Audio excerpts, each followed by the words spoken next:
Assalamualaikum warahmatullahi wabarakatuh. Kami dari kelompok 3 akan menjelaskan dan mempresentasikan materi kelompok kami tentang biodiversitas. Sebelumnya, perkenalkan nama saya Aidil Fahmidah dan rekan saya. Dan saya Kofifa Indar Prasetya. Saya Maulidi Aziza. Saya Sarah Bunga Natasa.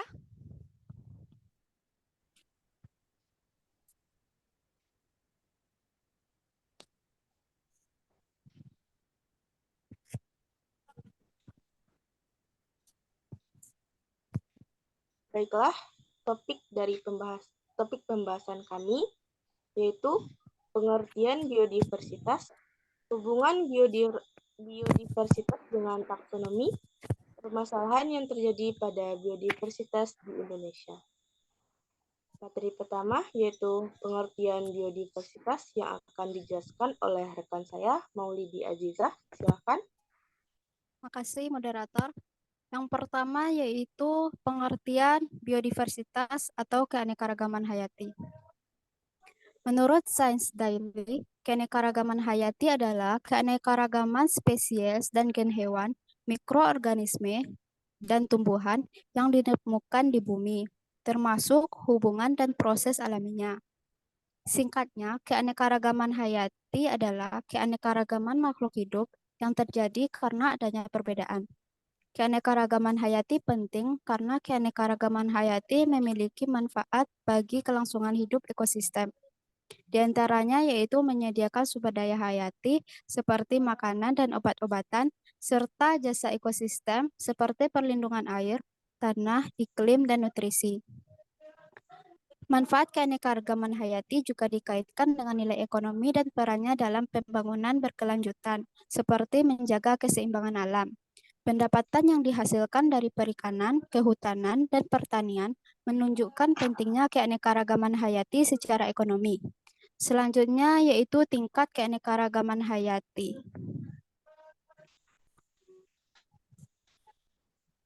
Keanekaragaman hayati dieksplorasi pada 3 tingkat. Ketiganya bekerja sama untuk menciptakan kompleksitas kehidupan di bumi. Yang pertama yaitu keanekaragaman genetik. Keanekaragaman genetik yaitu keanekaragaman gen dalam suatu spesies yang diwariskan dari satu generasi ke generasi berikutnya. Keanekaragaman genetik menghasilkan variasi sehingga menjadi sumber daya keanekaragaman hayati. Contohnya, perbedaan tipe rambut. Adanya orang yang berambut keriting, lurus, dan ikal. Selanjutnya, poin yang kedua yaitu keanekaragaman spesies. Keanekaragaman spesies ditemukan dalam populasi suatu spesies atau antara spesies yang berbeda dalam suatu komunitas. Spesies adalah dasar sebenarnya unit yang digunakan untuk mengklasifikasikan organisme.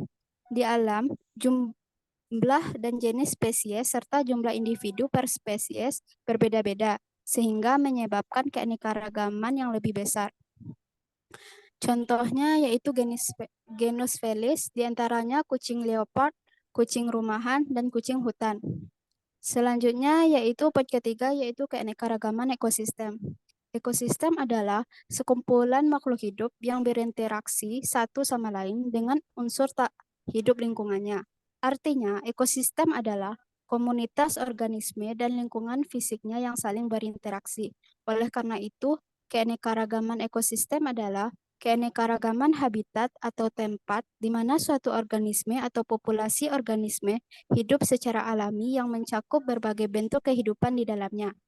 Contohnya yaitu ekosistem gurun, laut, hutan hijau. Tiap-tiap ekosistem tersebut semuanya memiliki perbedaan baik jenis tanaman yang hidup di sana, hewan-hewan, serta lingkungan yang saling mempengaruhinya. Itulah materi dari pengertian biodiversitas dan tingkat keanekaragaman hayati.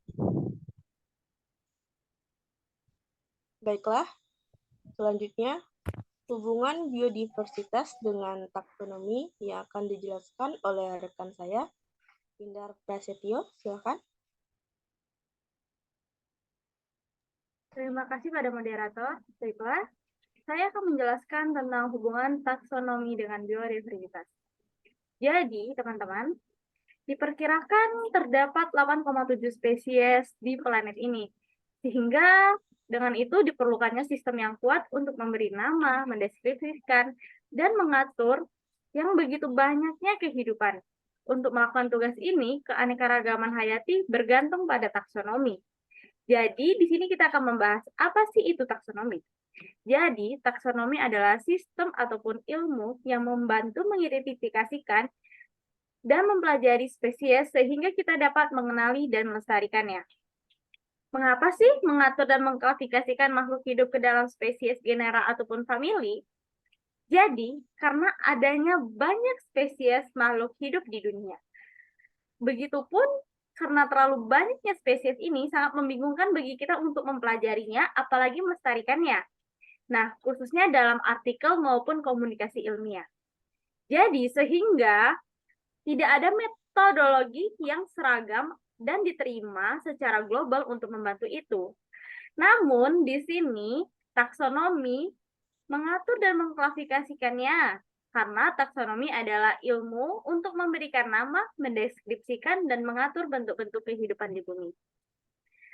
Taksonomi adalah organisasi suatu hierarki, sehingga setiap kelompok makhluk hidup diklasifikasikan ke dalam kelompok atau kategori yang semakin besar, hingga kelompok terakhir mencakup seluruh kehidupan di bumi ini. Selain mengorganisasikan secara sistematis semua organisme yang diketahui, sistem ini juga memberikan gambaran tentang hubungan evolusioner di antara mereka. Kategori taksonomi utama ialah spesies, genus, famili, ordo, kelas, filum, atau divisi, kingdom, dan domain. Dengan kata lain, suatu spesies termasuk dalam suatu genus yang mungkin berisikan ataupun satu maupun lebih spesies. Yang selanjutnya termasuk dalam satu famili yang juga mungkin memiliki satu ataupun lebih genera. Dan seterusnya hingga kita mencapai kategori taksonomi tertinggi.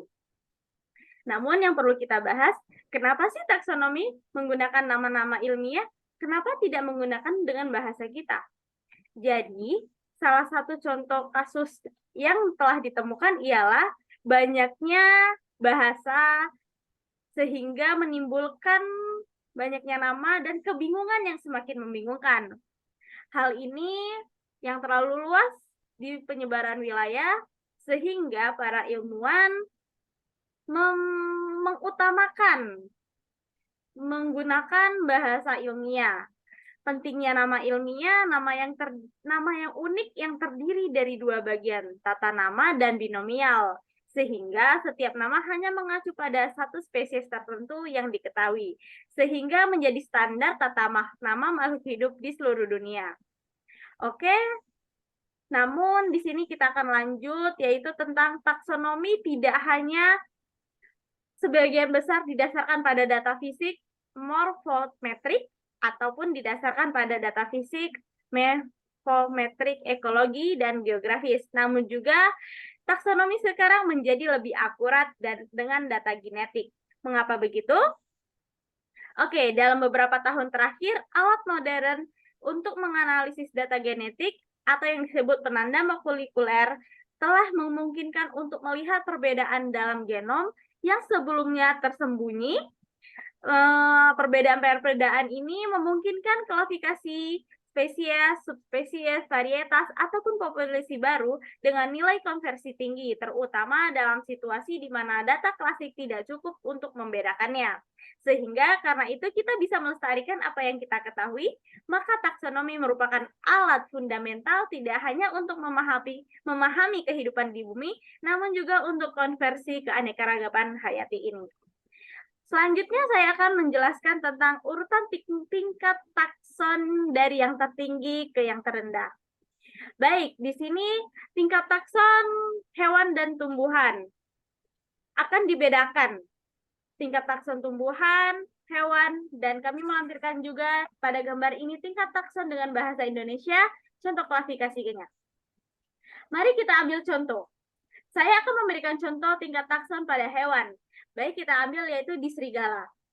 Serigala dia seperti yang saya jelaskan tadi, kata lainnya yaitu spesies termasuk dalam satu genus yang mungkin berisi satu ataupun lebih spesies. Spesies serigala yaitu masuk ke dalam Canis lupus, genusnya Canis, keluarga Canidae, ordo Carnivora, kelas Mamalia, filum Chordata, dan kingdom Animalia dengan domain Eukarya. Baiklah, mungkin ini saja yang dapat saya sampaikan. Untuk materi selanjutnya akan disampaikan oleh rekan saya. Terima kasih. Baiklah, topik selanjutnya akan dijelaskan topik selanjutnya yaitu permasalahan biodiversitas di Indonesia akan dijelaskan oleh rekan saya, Sarah Bunga Natasha. Silakan.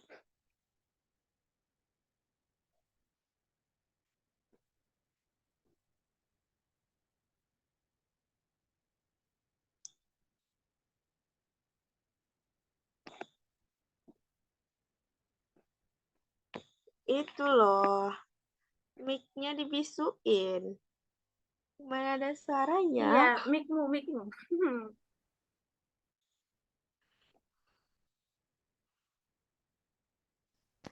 Itu ku Selanjutnya yaitu Belum direkam.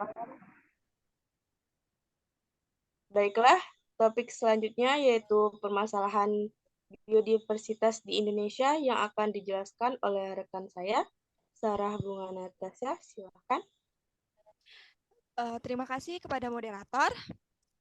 Baiklah, selanjutnya yaitu pembahasan kita mengenai permasalahan biodiversitas di Indonesia, yang mana salah satunya yang akan kita bahas yaitu permasalahan biodiversitas laut.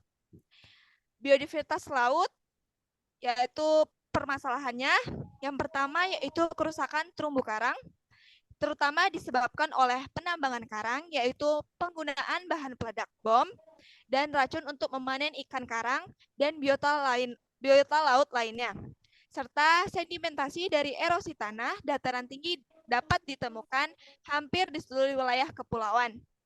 Berdasarkan persentase cakupan karang hidup, Suharsono 10 melaporkan bahwa 29,16% dari terumbu karang Indonesia rusak parah, 37,56% rusak sedang, 26,59% dalam kondisi baik, dan hanya 6,69% yang dalam kondisi baik. Dan yang kedua, konversi mangrove untuk pemanfaatan lain, misalnya seperti tambak atau kolam udang atau ikan air payau, pemukiman dan kawasan industri. Dan permanenan berlebihan, penggunaan kayu bakau telah mengakibatkan berkurangnya luas areal dan kualitasnya.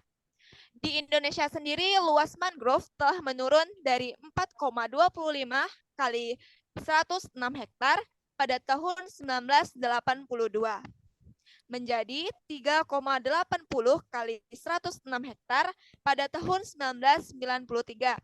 Dan yang ketiga, sedimentasi yang meningkatkan kekeruhan laut. Itu perairan sejauh ini memiliki dampak yang paling merusak pada lamun di Indonesia.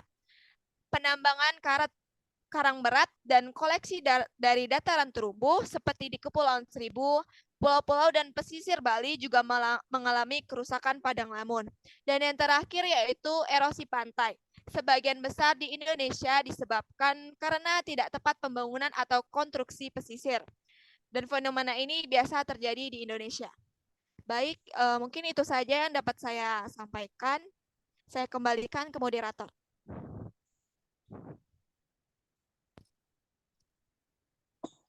Baiklah, terima kasih. Materi selanjutnya akan saya jelaskan sendiri, yaitu akar permasalahan. Akar permasalahan yang menyebabkan degradasi keanekaragaman hayati yaitu 1. Pertumbuhan penduduk yang pesat dan kemiskinan di wilayah pesisir. Dengan banyaknya populasi masyarakat yang membuat pemanenan hasil laut semakin bertambah, apalagi diperparah dengan banyaknya masyarakat miskin di daerah pesisir tersebut. Lalu, kurangnya implementasi kebijakan dan buruknya pelaksanaan. Kurangnya implementasi dan hukum dapat dapat membuat keanekaragaman hayati yang ada di laut akan terkuras oleh pihak yang tidak berwenang. Lalu, yang ketiga, kurangnya kesadaran akan pentingnya strategis sumber daya pesisir dan laut yang berkelanjutan pertumbuhan ekonomi. Tingkatan kesadaran masyarakat yang kurang dapat membuat masyarakat hanya mengandalkan atau mengambil hasil laut saja, tanpa memperhatikan dampaknya bagi biodiversitas. Padahal ada strategi lain bagi masyarakat, khususnya pesisir, dengan membuka tempat wisata yang bernilai ekonomi.